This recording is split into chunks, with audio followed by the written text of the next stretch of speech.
उदाहरण आपला हा टॉपिक कव्हर करून टाकतात. तर तुमच्या लक्षात काय येईल बरं का, की जेव्हा पण आपण डिझायनिंग करायला जातो, कॉलमची डिझायनिंग करत असताना तुम्हाला 2 गोष्टी लक्षात घ्यायच्या आहे.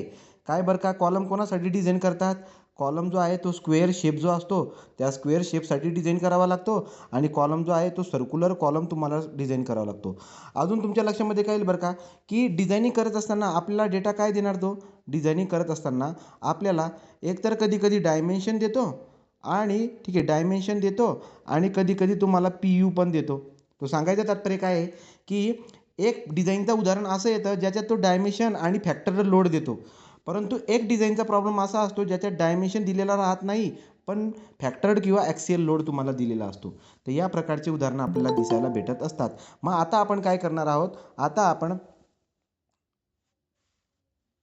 आपण काय करणार आहोत? आता आपण एक एक्झाम्पल घेणार आहोत जे स्क्वेअर शेपचं आहे. तो सगळ्यांनी व्यवस्थित मन लावून लक्ष द्या आता. क्वेश्चन काय म्हणतोय बघा. हे पोरं जे ना, एक मिनटं.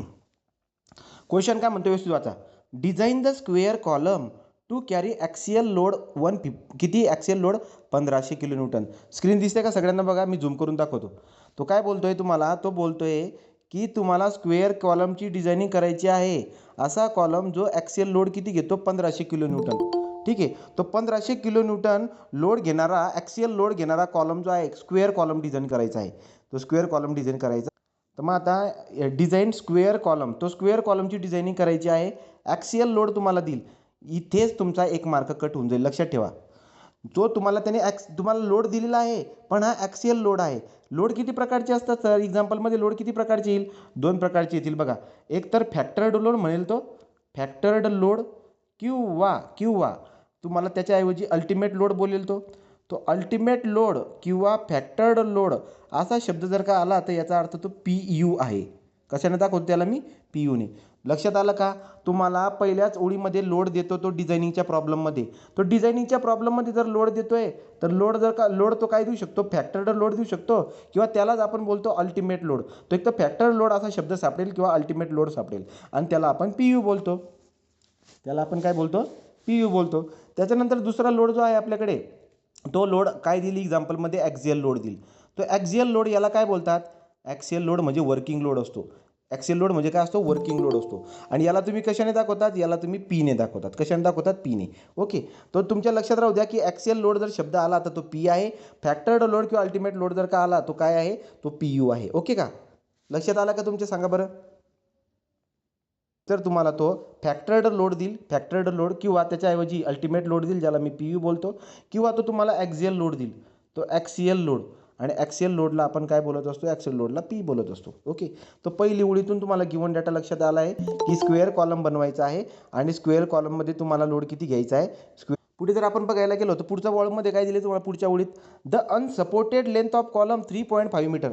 अनसपोर्टेड लेंथला मी यल बोलतो. अनसपोर्टेड लेंथ म्हणजे कुठली? जी टोटल लेंथ आहे ती आपली अनसपोर्टेड लेंथ असते. किती दिली? 3.5 मीटर म्हणजे 3500 mm. समजलं का? अनसपोर्टेड लेंथ तुम्ही कशाने दाखवतात? यलने.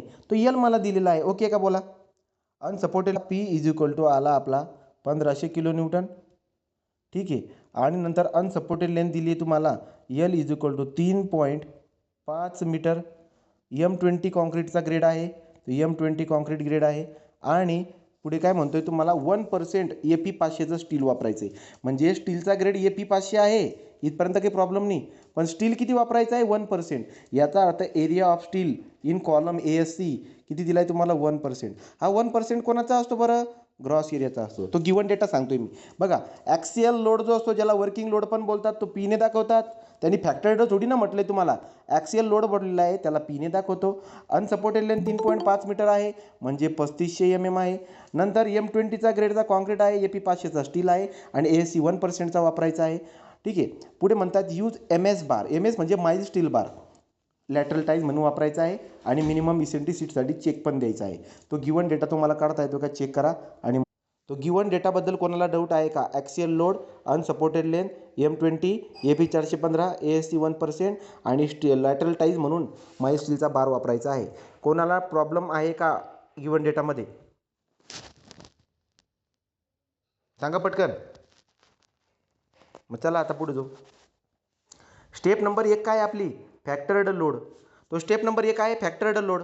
फॅक्टर्ड लोड ज्याला मी पी यूने बोलतो, कसं फाइंड आउट करतात फॅक्टर्ड लोड बरं? तर फॅक्टर्ड लोड जो आहे ज्याला आपण पी यूने बोलतो, कसं फाइंड आउट करतात? पी यू फॅक्टर लोड जर काढायचा असेल, जर गिवन असेल तर डायरेक्ट घ्या, पण दिलेला नव्हता ना तुम्हाला, तर त्याने ॲक्सियल लोड दिला होता. ॲक्सियल लोडला 1.5ने मल्टिप्लाय केलं का तुम्हाला काय भेटून जातो? तुम्हाला फॅक्टर लोड भेटतो. तर नवीन सांगतो बघा, स्टेप नंबर 1 असते आपली, ती म्हणजे फॅक्टर्ड लोड. फॅक्टर लोडला कशाने दाखवतात? पी यूने. कसं फाइंड आउट करतात? 1.5 टाईम ऑफ ॲक्सियल लोड. तुम्हाला एक्झाम्पलमध्ये ॲक्सियल लोड दिलेला आहे, तो 1.5 इंटू ॲक्सियल लोड किती दिला आहे त्याने उदाहरणात? 1500.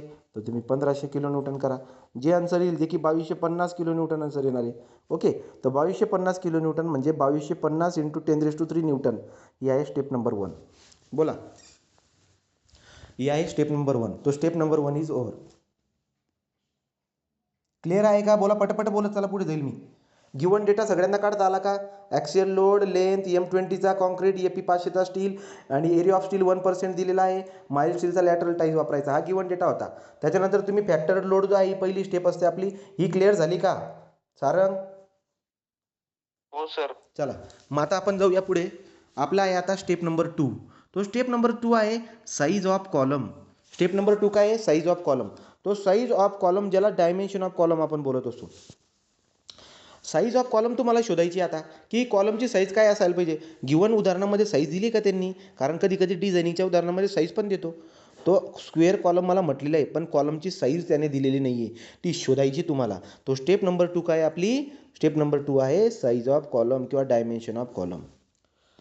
साईज ऑफ कॉलम जेव्हा पण तुम्ही काढायला जाणार, तो बघायचं सगळ्यात पहिला जो पॉईंट असतो आपला, तो असतो एरिया ऑफ स्टील. ते जे कॉलममधले मेन बार आहेत ना, त्याचा स्टीलचा एरिया तुम्हाला घ्यायचा आहे, एरिया ऑफ स्टील. ओके, तर माझी जी दुसरी स्टेप आहे साईज ऑफ कॉलम किंवा डायमेन्शन ऑफ कॉलम.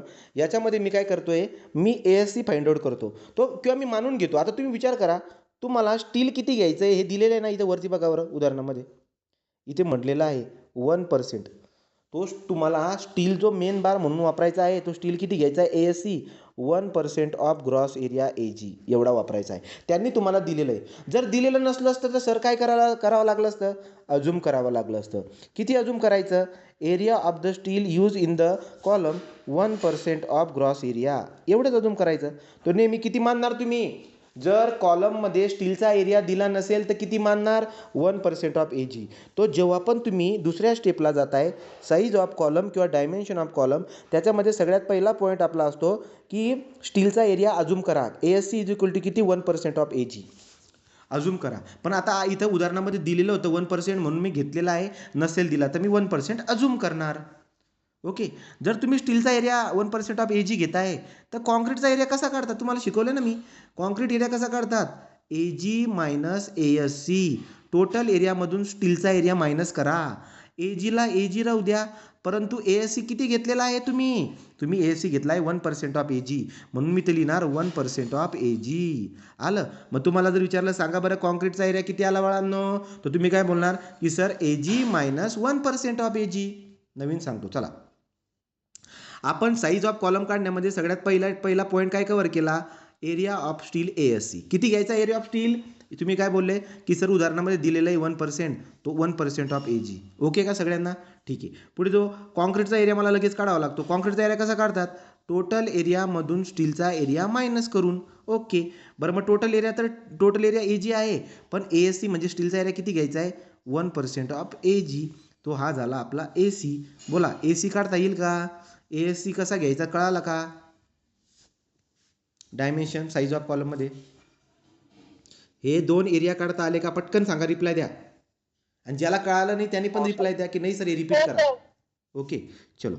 तर मग आता हे झालं आपलं given data. Step number 1 is over. Step number 2 मध्ये ASC काढला, AC काढला. आता मला वापरावा लागतो ultimate capacity formula. Ultimate capacity formula तुम्हाला शिकवला आहे मी, काय बरं का? PU is equal to 0.4 FCK into AC 0.67 FI into ASC. हा आपला रेग्युलर फॉर्म्युला आहे. ज्याने व्हिडिओ बघितले नसतील त्याने व्हिडिओ बघून काढा. ठीक आहे. मग आता PU किती आहे? PU म्हणजे फॅक्टर्ड लोड. किती दिला आहे तुम्हाला फॅक्टर्ड लोड? 2250 इंटू 10³ तो आपला PU आहे. पहिले एक्सप्रेशन तर लिहून टाकू. PU is equal to 0.4 FCK into AC plus 0.67 FI into ASC. हा आपला फॉर्म्युला झाला. बरं मग आता पी यू किती टाकायचं आहे 2250 × 10⁻³ टाकला 0.4. एफ सी के किती घ्यायचा आहे 20. ए एस सी किती घेणार हे बघा ए सी किती घेणार हे का ए सी ए जी 1% ऑफ ए जी जसा तसा टाकायचा इथं 0.67. एफ वाय किती दिला आहे तुम्हाला एफ ई 500चा स्टील आहे ना हे का इथं दिला आहे ना एफ ई 500चा स्टील इथं वरती दिला दिसतोय का हा बघा टॉपला एफ ई 500चा स्टील तुम्हाला दिला आहे म्हणून एफ वाय किती घेणार 500. आणि ए एस सी किती दिला आहे ए एस सी दिलेला आहे 1% ऑफ ए जी मग उचला आणि इथं टाका 1% ऑफ जमतंय का नवीन सांगतो चला. तो तुम्हाला काय दिला आहे पी यूचा formula P U is equal to 0.4 F C K A C plus 0.67 F Y A S C. तो पी यू किती दिलेला आहे पी यू दिला आहे 2250 × 10⁻³ हा ठेवला ठीक आहे.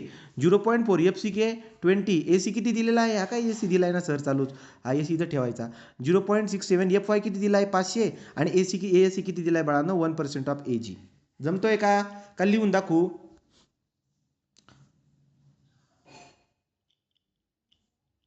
जमतंय का हो सर.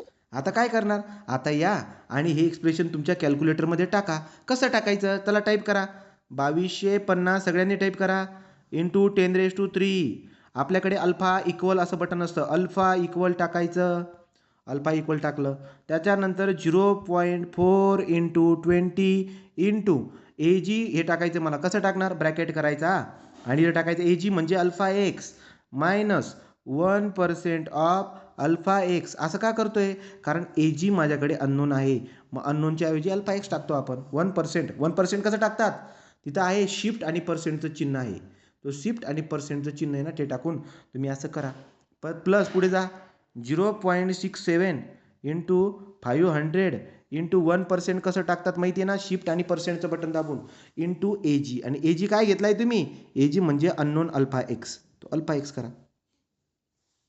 या पद्धतीने जर तुम्ही पूर्ण एक्सप्रेशन टाकलं 4 बटन दाबावे लागतील तुम्हाला शिफ्ट वरचा सॉल्व त्याचा खालचा आन्सर आणि इक्वल हे 4 बटन दाबा आणि मला सांगा ए जी किती आला.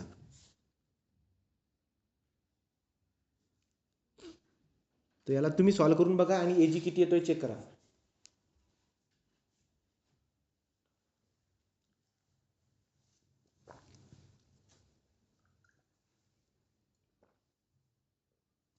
सांगा रे ए जी किती 1,90,000 हे बघा 45.2 हे यायला पाहिजे हां हो, 199 हां 199,645.075 तो चेक करून घ्या प्रत्येकाने ए जी एवढा यायला पाहिजे तो कवर झालाय का चेक करा बरं.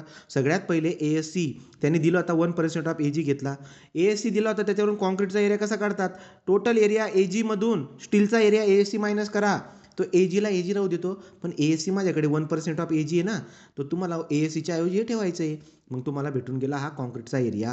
मग आपण काय करणार अल्टिमेट कॅपॅसिटीचा फॉर्म्युला वापरणार अल्टिमेट कॅपॅसिटीचा फॉर्म्युला आहे माझ्याकडे पी यू दिला होता मी पी यू टाकला या जे पण व्हॅल्यू आहेत एफ सी कीच्या ए सीची व्हॅल्यू उचलून ही वाली टाकली ठीक आहे 0.67 एफ वायची व्हॅल्यू टाकली ए एस सीची व्हॅल्यू टाकली शिफ्ट सॉल्व करून मी ए जी काढला. इथपर्यंत कोणालाही डाऊट असायला नको ठीक आहे. तो आपल्या स्टेप जी काय आपली दुसरी स्टेप चालू आहे बघा तुम्हाला स्क्वेअर कॉलम डिझाईन करायचं आहे ना मग स्क्वेअर कॉलमसाठी दोघं साईड सारखे असतात माहिती आहे का हा बघा कॉलम जर का असेल ना तर इकडची बाजू आणि इकडची बाजू दोघी बाजू सारख्या असतात ना तो त्याला साईड बोलतो किंवा त्या साईडला मी बी ने दाखवतो मग मी कसं लिहिणार बी इज इक्वल टू साईड. तो मला जर का साईड काढायचं असेल तर काय करावं लागेल माहिती आहे हा जो ग्रॉस एरिया काढलाय तुम्ही याचा रूट घ्यावा लागेल अंडर रूट मग ही जी व्हॅल्यू आली आहे त्याची अंडर रूट तुम्ही जर का घेतला तर तुम्हाला साईड भेटून जाईल ना बाळांनो कळत आहे का. तो स्क्वेअर कॉलमसाठी बी किंवा साईड कसा काढतात अंडर रूटमध्ये ए जी मग अंडर रूटमध्ये ती व्हॅल्यू टाका उत्तर येईल 446 तुम्ही घेणार 450. तो dimension should be always given in the case of the column multiple by 50 in higher side. मग आता तुम्ही मला सांगा जर समजा तुम्ही याचं उत्तर काढलं 446.81 येत आहे तर तुम्ही 450 वापरणार. बोला रे इथपर्यंत कळाला का तो ए जी काढला आता स्क्वेअर कॉलमसाठी साईड सारखे असतात बी अंडर रूट ए जी करा आणि येऊन जाईल. येत आहे का कोण कोण आहे इथं क्लिअर आहे का बोला रोहन सुयश सारंग बोला पटपट. हो सर ओके सर चलो, तो मग आता आपण काय केलं, ए जी काढून टाकलं ना बाळांनो. याचा हा स्क्वेअर कॉलमसाठी साईड कशी काढतात, अंडररूटमध्ये ए जी करून काढतात सर. बरं मग उत्तर काढलं 446. अरे तुम्ही हायर साईडला जा ना, 450 तो 450. पण तुम्ही आता हे स्क्वेअर कॉलमसाठी वापरणार आहे. आपल्या घराच्या आजूबाजूला कुठे बांधकाम चालू असेल तर तिथे जाऊन अशी डिझायनिंग करून बघायची. ठीक आहे, तर तुम्ही साईड काढले किती, 450. ठीक आहे, पण आपल्याला चेक द्यावा लागेल. Check for dimension. तुम्ही जे की डायमेन्शन दिलेले आहेत ते बरोबर आहेत का नाही त्याचा चेक द्यायचा आहे तुम्हाला. आता तो चेक फॉर डायमेन्शन असा मी शब्द दिला. मग कसं द्यायचा बरं चेक फॉर डायमेन्शन. मी आता बघतो की शॉर्ट कॉलम आपल्या डिप्लोमाला शॉर्ट कॉलमची डिझायनिंग असते. आणि शॉर्ट कॉलम कसा ओळखायचा, LE/LLD, effective length divide bye list lateral dimension. आठवतं का. हा जर का 12पेक्षा कमी असेल तर हा कॉलम काय असतो, शॉर्ट कॉलम. आणि आपल्याला शॉर्ट कॉलमची डिझायनिंग करायची आहे. तो शॉर्ट कॉलम आला का डॉट डॉट करून पुढे बोलायचं ओके. ठीक आहे, मग आपण एक काम करू, आता स्टेप नंबर 3 जाणार आहोत. स्टेप नंबर 3चं नाव आहे चेक फॉर डायमेन्शन. कसं डायमेन्शनचा चेक द्यायचा, effective length divide by LLD. आता तुम्ही म्हणणार की सर त्यांनी तर अनसपोर्टेड लेंथ दिलेली आहे, ती पण दिली 3.5 मीटर दिलेली आहे, ज्याला आपण 3500 mm लिहू शकतो. मग आता जर तो अनसपोर्टेड लेंथ मला तेवढी देतोय, ठीक आहे ना, तो इफेक्टिव्ह लेंथ किती असणार. त्यांनी कंडिशन दिली का तुम्हाला की effectively held in a position, resistance again rotation, असं काही दिलेलं नाही ना. मग काय करायचं, इफेक्टिव्ह लेंथ हीच अनसपोर्टेड लेंथ मानून घ्यायची. इफेक्टिव्ह लेंथ हीच काय मानून घ्यायची, इफेक्टिव्ह लेंथ हीच अनसपोर्टेड लेंथ मानून घ्यायची. त्यामुळे तुमचा रेशो कसा बनेल बघा ना. तो इफेक्टिव्ह लेंथ बाय LLD म्हणताय, तो लांबी दिली होती 3.5 मीटर म्हणून 3500 mm झाली, सॉरी 3500 mm झाली. आणि LLD म्हणजे डायमेन्शन, किती डायमेन्शन वापरणार आहे तुम्ही, 450 ना, तो 450. मग 3500 डिवाइड बाय 750 जर केला तर 7.77 येईल, जो की 12पेक्षा कमी आहे. Short column okay. तुम्ही जे डायमेन्शन दिलेलं आहे ते शॉर्ट कॉलमसाठी ओके आहे. तुम्ही जे डायमेन्शन देत आहे ते शॉर्ट कॉलमसाठी ओके आहे. समजतंय का नाही समजलं. हे बघा, इफेक्टिव्ह लेंथ आणि अनसपोर्टेड लेंथ हे दोघं सारखी अजूम करून घ्यायची. तुम्ही वाटल्यास कोणीचं असं म्हणू बी शकता, assume effective length is equal to unsupported length. का बरं, कंडिशनच दिलेली नाही तुम्ही, तर मी असं मानून घेतो की दोघं साईडला हिंज किंवा पिन केलेले बाबा हो, असं मी मानून घेतो. जमेल का. आणि LLD म्हणजे काय, लिस्ट लॅटरल डायमेन्शन. डायमेन्शन किती काढलं, 450 ना, मग 450. 7.77 12पेक्षा कमी आहे, शॉर्ट कॉलम आहे हा ओके. कारण शॉर्ट कॉलमची डिफिनेशन काय असते, जर स्लेंडरनेस रेशो म्हणजे LE/LLD जर का 12पेक्षा कमी आला तर तो शॉर्ट कॉलम असतो ओके. बोला.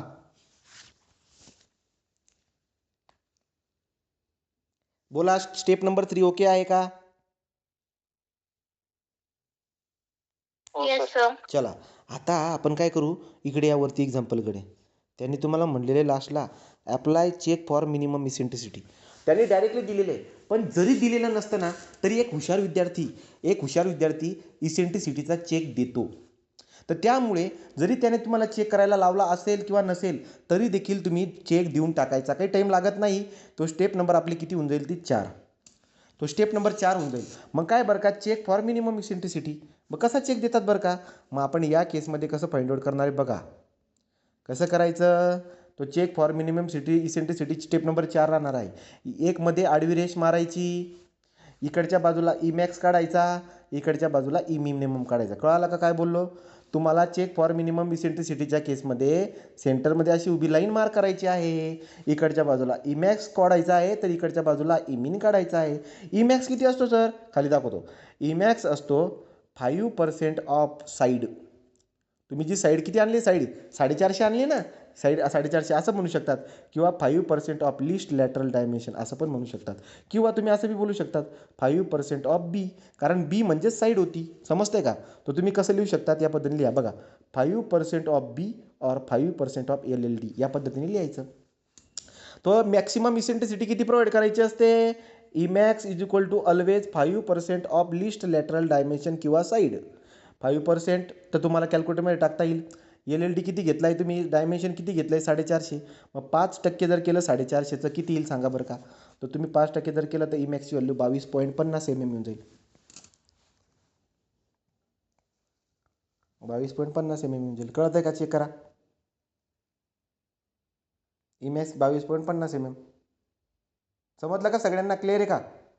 Emax कसा काढायचा ते, रिप्लाय फास्ट. Emax कसा हो, काढायचा, सर. डन. चला आता इकडे या. आता बाउंड्रीच्या अलीकडे अलीकडे येतो ई मिनिमम काढायचा आहे. ई मिनिमम कसं काढतात? E minimum is equal to काय असतो ई मिनिमम? ई मिनिमम असतो unsupported length L divide by 500 plus least lateral dimension divide by 30 or 20 mm or 20 mm whichever is maximum. या दोघांमध्ये जे उत्तर मॅक्सिमम येईल ते तुमचं ई मिनिमम असतं. ठीक आहे. तो यल किती असतो बरं? यल किती दिला आहे तुम्हाला? 3.5 मीटर दिला आहे अनसपोर्टेड लेंथ म्हणजे 3500 mm. 3.5 मीटर म्हणजे किती? 3500 mm divide by 500 plus LLD किती आणला तुम्ही? लिस्ट लॅटरल डायमेन्शन किंवा कॉलमची साईड किती आणली? 450. तो 450 डिवाइड बाय 30. मग याचं उत्तर किती येईल बरं ते बघा. और 20 mm. या दोघांमध्ये जे मॅक्सिमम येणार आहे ते आपलं ई मिनिमम राहणार आहे. मग याचं उत्तर किती येतं बरं वरच्याचं सांगा? हे जे तुम्ही दोन उत्तरं काढतायत ना, एक तर 20 आहे, पण हा दुसरा वरचा किती येतोय ते सांगा. हा किती येतोय? तो येतोय 22 mm. किती येतोय चेक करून घ्या. 22 येतोय का? तो येतोय 22. मग तो जर का 22 येतोय, मग 22 आणि 20 यांच्यामध्ये मोठा कोण आहे? 22 आणि 20 मोठा कोण आहे बघा ना, इथं काढून दाखवलं मी. तो 22 आणि 20 मध्ये मोठा कोण आहे? मोठा जो आहे 22 आहे, म्हणून ई मिनिममची व्हॅल्यू 22 आहे. कळालं का? तर हे जे वरचं उत्तर काढताय या दोघांमध्ये जो कोणी मोठा असेल तर ई मिनिममची व्हॅल्यू 22 आली. तर तुम्हाला ई मॅक्सिमम आणि ई मिनिमम काढता आला. नियमानुसार ई मॅक्सिमम मोठा पाहिजे आणि ई मिनिमम छोटा पाहिजे. ई मॅक्सिमम मोठा आहे, ई मिनिमम छोटा आहे. ओके.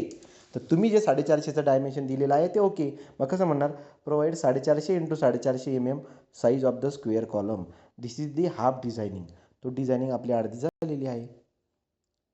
बोला बरं. सगळ्यात पहिले काय केलं? स्टेप नंबर 1 फॅक्टर लोड काढला. दोन साईज ऑफ कॉलममध्ये ASCची व्हॅल्यू 1% मानून घेतली. AC AG मायनस ASC असतो. PUचा फॉर्म्युला वापरला. सगळ्या व्हॅल्यू टाकल्या. AG काढला. नंतर पुढे गेलो. साईड कशी काढता? स्क्वेअर कॉलमसाठी साईड ही अंडररूटमध्ये AG असते. तो आपण काढला 450. नंतर check for dimension. Check for dimension कशा पद्धतीने दिलेत बघा.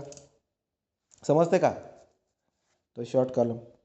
हे समजलं इथपर्यंत? मॅक्सिमम मिनिमम ई मिनिमम इथपर्यंत आलेलो आहे मी हेवालं. कोणाला कुठल्याही स्टेपमध्ये अडचण असेल तर मला सांगा. तो पहिल्या 20 मिनिटामध्ये आपण जवळपास स्टेप नंबर 4 कवर केलेले आहेत. आता 2 स्टेप उरलेल्या आहेत शेवटच्या. कोणाला डाऊट आहे का? वेदिका क्लिअर आहे का? बोला. नाही सर. ठीक आहे. नाही सर. चलो मग आता आपण करूया पुढे जाऊ बघा. Design of longitudinal reinforcement step number 5. तर तुम्हाला आता या कॉलममधला मेन बार जो आहे ना किती वापरायचा आहे तो सांगायचा आहे. हा बघा हा मेन बार किती वापरायचा हवाला. तो तुम्हाला पहिलेच माहिती आहे काय की ASC दिलेला आहे 1% ऑफ AG. तो डिझाईन ऑफ लॉन्जिट्युडनल रिइन्फोर्समेंटमधला पहिला पॉईंट जो बी राहणार आहे तो काय राहणार आहे? ASC is equal to 1% of AG. इथं त्यांनी मला उदाहरणामध्ये दिला होता 1%, पण तरी नसेल दिला तरी किती मानलेला आहे तर मी 1%. ठीक आहे ना? ते वरच्या स्टेपमध्येच कव्हर झालेले. बरं मग आता परत वापिस या. ASC is equal to 1% of AG. 1% तर ठीक आहे, पण AG किती देणार आता तुम्ही? तुम्ही 450 बाय 450 कॉलम वापरताय ना, मग एरिया काय येईल? 450 बाय 450. कळालं का? तो एरिया काय येईल? AG 450 by 450. मग 1% ऑफ 450 बाय 450 जर केला तर 2025 येऊन जाईल ना. आणि तुम्हाला शिकवलं आहे मी काय की 2000पेक्षा कमी एरिया आला तर कितीवाला बार वापरायचा? 16 mm. असं कंपल्सरी नाही आहे, पण एक रूल बोलतोय, एक थंब रूल सांगतोय. जर 2000 ते 3000च्या दरम्यान जर का एरिया आला तर 20 mmचा बार वापरावा. नंतर 3000 ते 4000च्या दरम्यान जर का आला तर ट्राय करायचा 22 mmचा बार वापरायचा. ठीक आहे. 4000 ते 5000च्या दरम्यान जर का आला तर 25 किंवा 28 mmचा बार वापरायचा. आता तुम्ही काय केलं? तुम्ही हा एरिया काढला 1% ऑफ AG करून 2025 आला तर तुम्ही ASC प्रोव्हाइड म्हणणार त्याला. त्याला काय बोलणार आपण की बाबा ASC प्रोव्हाइड किती आहे? 2025. ओके. बरं जाऊ पुढे. मग आता किंवा ASC टोटल म्हटलं तरी पण चालेल. ASC प्रोव्हाइड और ASC टोटल म्हटलं तरी पण चालेल. ठीक आहे. बरं जाऊ. 20 mmचा बार मी वापरणार आहे आता. आलं का लक्षात? 20 का वापरणार आहे? तो मी तुम्हाला जो थंब रूल सांगितला आहे त्याच्यानुसार मी 20 mmचा डायमीटरचा बार वापरणार आहे. ASC सिंगल किती येईल मग आता? सिंगलचा एरिया कसा काढणार? सिंगलचा एरिया काढता येतो ना, 20 mmचा बार वापरता येतं. तो ASC सिंगल बरोबर π/4 इंटू 20चा स्क्वेअर. π/4 into 20 square 314.1593. ओके का? ASC प्रोव्हाइड आणि ASC सिंगल कसा काढतात? कळालं का? नसेल करायचा स्टेप रिपीट करतो. ASC आपण 1% ऑफ AG त्यांनी दिलेला आहे त्याच्यानुसार घेतला. AG 450/450 आला, त्यामुळे हा ASC प्रोव्हाइड आला. 2000पेक्षा जास्त जातो म्हणून 20 mm बार वापरतो. सिंगलचा एरिया जो आहे 314.1593 आला. नंबर ऑफ बार कसा काढतात, ASC provide divide by ASC single करा. 6.44 आले तर तुम्ही 7 देऊ शकत नाही कधीच, 8 बार द्या. तर आपण बोलणार यूज 8 नंबरचे 20 mmचे बार वापरतोय. वरती स्टील मला AP 500 दिलेला आहे म्हणून मी लिहिणार कसं, 8 बार 20 mmचे AP 500 बार. ही झाली स्टेप नंबर 5. एनीबडी डाऊट रे बोला. तो लॉन्जिट्युडनल रेनफोर्समेंटची डिझायनिंग क्लिअर झाली का? Yes sir. चलो मग आता आपल्याकडे आहे लास्ट स्टेप, ती आहे designing of lateral ties. Designing of lateral ties त्याला ट्रान्सफर स्टील पण बोलतात किंवा लिंक शब्द वापरतात. तो लिंक बोला, ट्रान्सफर स्टील बोला, ठीक आहे, लॅटरल टाईज बोला. त्याची डिझायनिंग कशी करतात, तो डायमीटर ऑफ लॅटरल टाईज और डायमीटर ऑफ लिंक कसं काढतात, फाय ऑफ लिंक. तर तो काढतात main bar five main divide by 4 और 6 mm और 6 mm which ever is maximum. त्या दोघांमध्ये जी व्हॅल्यू मॅक्सिमम येईल तो आपण काय करणार, लॅटरल टाईज म्हणजे हे जे गुंफणारे बार असतात ना हे वाले, यांचा डायमीटर आपल्याला काढायचा आहे. तो तुम्हाला तर अगोदर शिकवले. काय बरं सांगा, कोण सांगेल? मेन बार म्हणून कमीत कमी डायमीटर किती पाहिजे, जो तुम्ही मेन बार वापरतात त्याचा कमीत कमी डायमीटर किती पाहिजे, कॉलममध्ये जो तुम्ही मेन बार वापरतात त्याचा मिनिमम डायमीटर किती पाहिजे सांगा, 12. आणि लॅटरल टाईज म्हणून जे वापरतात त्याचा मिनिमम डायमीटर किती पाहिजे, लॅटरल टाईज म्हणून वापरतात त्याचा मिनिमम डायमीटर किती पाहिजे, 6. लक्षात राहू द्या. ओके का? तो लॅटरल टाईज म्हणून तुम्ही जे वापरतात 6 mm पेक्षा कमी डायमीटर वापरायचाच नाही. मग आता तुमच्याकडे तर 2 ऑप्शन आहेत. काय, फाय मेन बार जो आहे वरचा तो डिवाइड बाय 4 करा किंवा 6 mm. या दोघांमध्ये जी मॅक्सिमम व्हॅल्यू येईल तो आपला लॅटरल टाईजची लिंक, लॅटरल टाईजचा डायमीटर येईल. मग बघा बरं आता कसं करणार. 20/4 केला 5 mm आला. कसं काय 20/4 करताय तुम्ही, कारण की मी 20 mmचा बार वापरला आहे, मला 5 mm बार डिवाइड बाय 4 करायचा आहे. तो 20/4 केला मी, उत्तर आलं 5 mm और 6 mm. या दोघांमध्ये मोठा कोण होता, मॅक्सिमम 6 mm होता. तो लिंक किंवा लॅटरल टाईजचा डायमीटर 6 mmचा वापरणार आहे मी. बोला, कळालं का? ओके आहे का? चला पुढे जाऊ. आता मला काढायचं आहे स्पेसिंग ऑफ लॅटरल टाईज. कशी काढणार, पेसिंगलाच बोलतात पिच. पेसिंग ऑफ लॅटरल टाईजचा फॉर्म्युला तुम्हाला शिकवला आहे मी कसा. पिच इज इक्वल टू काय फॉर्म्युला असतो, LLD और 16 टाइम ऑफ 5 मेन बार और 300 mm. या तिघांपैकी, या तिघा व्हॅल्यूमध्ये जी मिनिमम व्हॅल्यू येईल ती आपली पिच किंवा पेसिंग असते लॅटरल टाईजसाठी. मग बघा LLD किती आणलाय तुम्ही, LLD किती घेतलाय तुम्ही, स्क्वेअर शेपचा कॉलम डिझाईन केला होता 450/450 होता, ठीक आहे. तो LLD 450 आला. 16 टाईम मेन बार म्हणजे 16 इंटू मेन बार कितीचा वापरला, 20चा. तो उत्तर किती, 320. आणि नंतर 300 mm. त्या तिघांमध्ये मिनिमम कोण आहे, 300 mm. तो पेसिंग किती देणार, 300 mm. वापरणार कसं, प्रोव्हाइड 6 mmचा बार AP 250. का बरं AP 250 का बरं, अरे त्यांनी तुम्हाला बोललेलं आहे उदाहरणामध्ये MS स्टील. कुठे आहे बघा, लॅटरल टाईज म्हणून मी MS स्टीलचा अर्थ होतो माइल्ड स्टीलचा अर्थ AP 250. MS स्टील म्हणजे AP 250. मग ते वाक्य फक्त रिपीट करा, खाली एक इथे लिहून टाका. तो काय बोलणार बरं तुम्ही आता, you provide 6 mm AP 250 MS still at the rate 300 mm lateral ties. 300 mm lateral ties. Okay का? तर या पद्धतीने आपण काय करू शकतो ते लिहू शकतो. समजलं का? बोला. हा झाला एक्झाम्पल नंबर 1 इज क्लिअर. कोणाला कुठली स्टेप अडचण असेल तर मला सांगा. हे आपलं पहिलं एक्झाम्पल झालेलं आहे डिझायनिंग ऑफ स्क्वेअर कॉलम. काही अडचण आहे का कोणाला?